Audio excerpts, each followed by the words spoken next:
India में अगर आप सेविंग बैंक अकाउंट ओपन करना चाहते हैं तो यहाँ पर आपके सामने बहुत सारे ऑप्शंस हैं, बहुत सारे बैंक्स हैं जो आपको अलग अलग तरीके की स्कीम ऑफर करते हैं, जहां पर आप सेविंग अकाउंट ओपन करके अलग अलग फायदे उठा सकते हैं। लेकिन मार्केट में जितने भी बैंक हैं, यहाँ पर कुछ बैंक ऐसे हैं जहां पर आपको मंथली एवरेज बैलेंस यानी कि एमएबी मेंटेन करना पड़ता है। लेकिन मार्केट में ऐसे बहुत सारे बैंक्स हैं जहां पर आपको जीरो बैलेंस के साथ भी अकाउंट ओपन करने का फीचर मिलता है। मार्केट में से बहुत सारे बैंक हैं जहां पर आप जीरो बैलेंस में अकाउंट ओपन करते हैं, तब भी आपको यहाँ पर डेबिट कार्ड मिलता है, आपको पासबुक मिलती है, इंटरनेट बैंकिंग की फैसिलिटी मिलती है। इसके साथ साथ और भी बहुत सारी चीजें होती हैं जिसका बेनिफिट आपको मिलता है। लेकिन अगर आपको सेविंग बैंक अकाउंट ओपन करना है तो वो कौन सा बैंक है जहां पर आपको सेविंग बैंक अकाउंट ओपन करना चाहिए, कहां पर आपको बेनिफिट्स अच्छे होंगे, कहां पर आपके चार्जेस कम लगेंगे और किस तरीके के बेनिफिट आपको मिलेंगे वहां पर अकाउंट खोल के, हर एक चीज के बारे में आज की इस वीडियो में बताने वाला हूं। तो हमेशा की तरह आज का वीडियो भी इंपॉर्टेंट और इंटरेस्टिंग होने वाला है। तो अगर आप इस चैनल पर नए हो और आपने अभी तक इस चैनल को सब्सक्राइब नहीं किया है तो क्या कर रहे हो यार, इस चैनल को सब्सक्राइब करो। तो आज के इस वीडियो में मैं आपको 5 ऐसे बैंक्स के बारे में बताने वाला हूं जहां पर आप अपना सेविंग बैंक अकाउंट ओपन कर सकते हैं। और इन टॉप 5 बैंक्स की लिस्ट निकालने के लिए मैंने बहुत ज्यादा रिसर्च की है और यहाँ पर मैंने हर एक पैरामीटर्स को चेक किया है। जैसे कि अगर आप किसी पर्टिकुलर सेविंग बैंक अकाउंट के साथ ओपन करते हैं तो यहाँ पर आपको इंटरेस्ट कितना मिलेगा,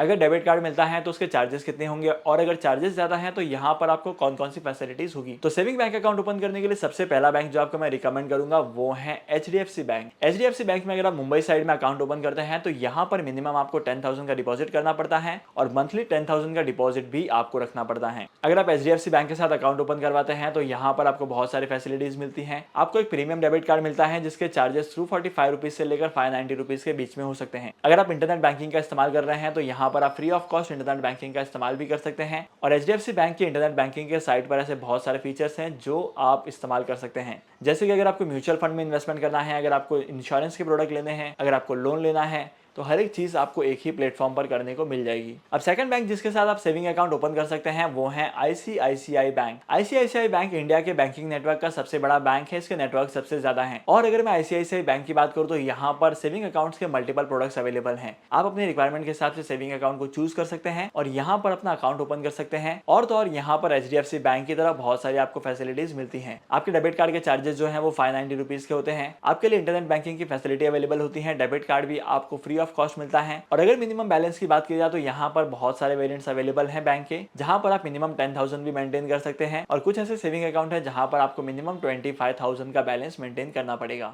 तीसरा बैंक जहां पर आप अपना सेविंग बैंक अकाउंट ओपन कर सकते हैं वो है कोटक महिंद्रा बैंक। अगर आप कोटक महिंद्रा बैंक में सेविंग अकाउंट ओपन करवाते हैं तो यहाँ पर आपको 10,000 का मिनिमम बैलेंस मेंटेन करना पड़ेगा। यहाँ पर भी आपको अदर बैंक की तरह बहुत सारी फैसिलिटीज मिलती है, जैसे कि इंटरनेट बैंकिंग की फैसिलिटी। और अगर आप कोटक महिंद्रा बैंक के डेबिट कार्ड का इस्तेमाल कहीं पर शॉपिंग करने के लिए करते हैं तो यहाँ पर आपको बहुत सारे कैशबैक्स एंड रिवॉर्ड पॉइंट्स मिलते हैं। इसके अलावा अगर आप कोटक महिंद्रा बैंक के साथ जीरो बैलेंस अकाउंट ओपन करवाना चाहते हैं तो यहाँ पर कोटक के 811 फीचर में आप ये भी कर सकते हैं। अगर आप कोटक महिंद्रा बैंक के साथ जीरो बैलेंस का अकाउंट ओपन करवाएंगे तो यहाँ पर अगर आपको डेबिट कार्ड के लिए अप्लाई करना है तो डेबिट कार्ड के लिए अप्लाई करने के लिए आपको अलग से चार्जेस पे करने पड़ेंगे, जो कि 245 रुपीज से लेकर 290 रुपीज के बीच में हो सकता है। फोर्थ बैंक जहां पर आप अपना सेविंग बैंक अकाउंट ओपन करवा सकते हैं वो है स्टेट बैंक ऑफ इंडिया।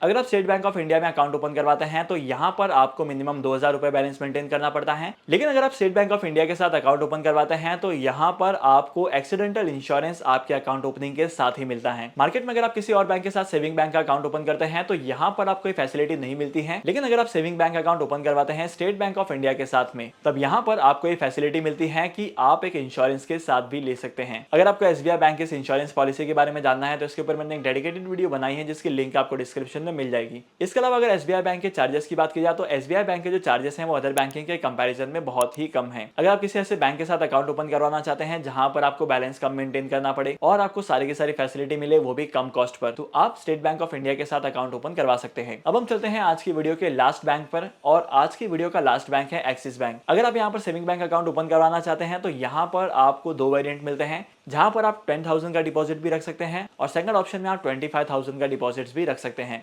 अगर आप 10,000 वाला अकाउंट ओपन करेंगे तो यहाँ पर फैसिलिटीज कम होगी। अगर आप 25,000 वाला अकाउंट ओपन करेंगे तो वहां पर फैसिलिटीज थोड़ी सी ज्यादा होगी। अगर आप 10,000 वाला अकाउंट ओपन करवाते हैं एक्सिस बैंक के साथ तो यहाँ पर आपको जो डेबिट कार्ड है वो नॉर्मल वाला मिलेगा। लेकिन अगर आप एक्सिस बैंक का 25,000 वाला अकाउंट ओपन करवाते हैं तो एक्सिस बैंक के उस कार्ड में बहुत सारे फीचर्स होंगे। आपको इंश्योरेंस पॉलिसी मिलेगी, एक्सीडेंटल इंश्योरेंस मिलेगा। और इसके अलावा अगर आपको जानना है कि एक्सिस बैंक के 25,000 वाले अकाउंट में क्या क्या फीचर्स होते हैं तो मुझे कमेंट सेक्शन में जरूर बताना, इसके ऊपर भी मैं डेडिकेटेड वीडियो लेकर आऊंगा। होप करता हूं कि आज की वीडियो का कंटेंट आपको वैल्यूएबल लगा होगा। अगर आपको आज की इस वीडियो का कंटेंट वैल्यूएबल लगा है तो इस वीडियो को लाइक करना, शेयर करना और मैं आपको मिलूंगा एक नए टॉपिक के साथ, एक इंटरेस्टिंग टॉपिक के साथ। तब तक के लिए signing off, happy investing and good bye.